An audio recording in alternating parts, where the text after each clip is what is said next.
పర్యావరణాన్ని పరిరక్షించి జీవన వైవిధ్యాన్ని కాపాడినప్పుడే వసుదైక కుటుంబం అనే పేరు సార్థకమవుతుందని ఉప ముఖ్యమంత్రి పవన్ కళ్యాణ్ అన్నారు. మంగళగిరిలోని అరణ్య భవన్లో నిర్వహించిన 70వ వన్యప్రాణి వారోత్సవాల ముగింపు సభకు ఆయన హాజరయ్యారు. వారోత్సవాల భాగంగా అటవీశాఖ ఏర్పాటు చేసిన ప్రదర్శనశాలను ప్రారంభించారు. అక్కడ ఏర్పాటు చేసిన జంతువుల బొమ్మలను ఆసక్తిగా తిలకించారు.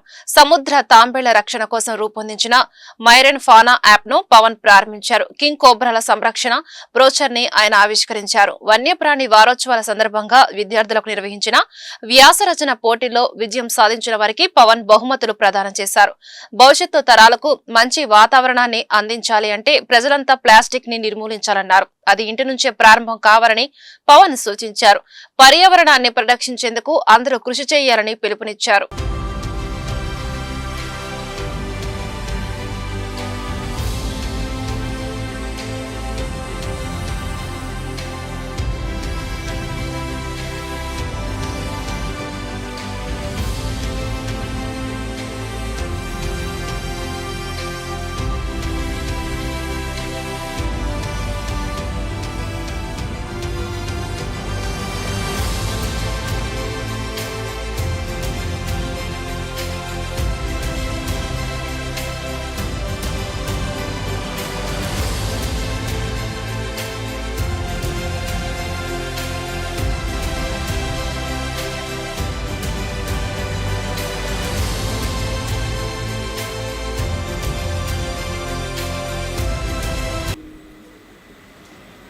అలాగే ఒక జీవం చంపేయడం అనక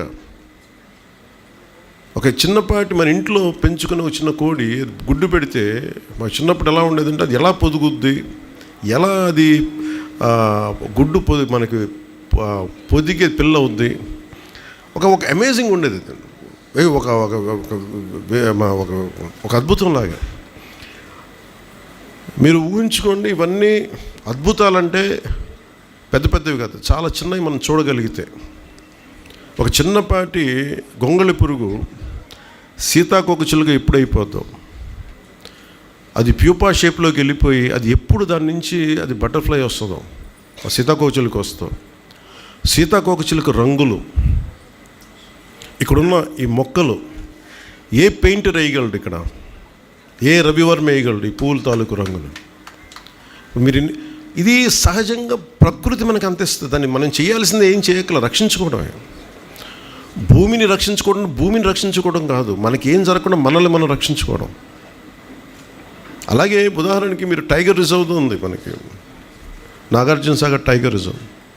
నాగార్జునసాగర్ టైగర్ రిజర్వ్ని ఉంచుకోవడం అంటే అదేదో టైగర్ కోసమని కాదు, టైగర్ని ఏదైతే కీలకమైన జంతువు ఉందో అక్కడ దాన్ని కాపాడుకుంటే దానికి సంబంధించిన ఆ ప్రాంతం అంతా కూడా మొక్కలు కానీ వృక్షాలు, దాని ఆధార చిన్న చిన్న జంతువులు అన్నింటిలో ప్రకృతిలో ఒక సమతుల్యత ఉంటుంది. ఇష్టారాజ్యంగా ఉన్న ఉట్టి పుణ్యాన్ని నరికేరు. ఉత్తి పుణ్యాన్ని పులి మనుషుల్లాగా ఆకలిస్తే, ఆకలి ఉన్నా లేకపోయినా చంపేది. దాన్ని ఆకలిస్తే ఎంత కావాలో అంతే తీసుకుంటాం. అది మృగం తాలూకు ధర్మం. కానీ మన అందరికీ ఏంటి, అవసరం ఉన్నా లేకపోయినా, ఇప్పుడు మేమేం చేసి చిన్నప్పుడు అవసరం ఉన్నా నేను నేర్చుకున్నాను. అవసరం ఉన్నా లేకపోయినా ఈ మొక్కలు అంటే పీకుతాం. ఎందుకు పీకుతాం మనకే తెలియదు. అంటే అంత అనాలోచితంగా బతుకుతాం మనం, ఆలోచన లేకుండా బతుకుతాం. ఈ బాధ్యత మనం తెలుసుకొని మా తపనల్లో నేను ప్రభుత్వంలో ఉండొచ్చు, ఉండకపోవచ్చు, ఇవన్నీ ఇష్యూస్ కాదు. ప్రకృతిని కాపాడుకోకపోతే మనం బతకలేం. మంచినీరు లేకపోతే మనం బతకలేం. నేనేమనుకుంటానంటే చాలాసార్లు ఒకరోజు మన స్నానానికి బాత్రూంలో నీళ్ళు లేకపోతే ఎంత విలువెల్లాడిపోతాం. ఎండల్లో చాలామంది, నేను స్కూల్లో చదువుకున్నప్పుడు కొమ్మలు ఇరిచేస్తూ ఉండాలి ఉత్తి పుణ్యానికి. పళ్ళు దొంగటాకని చెప్పి కానుక పుల్లలను ఇరిచేసేవాళ్ళు. ఆ చెట్లో పెట్టింది కానుక పుల్ల పళ్ళు దొంగటానికి కాదురా బాబు, అది నీడనివ్వడానికి, పిల్లలు ఆడుకునే అని చెప్తే ఎవరికి అర్థమయ్యేది కాదు. సమ్మర్కి వచ్చి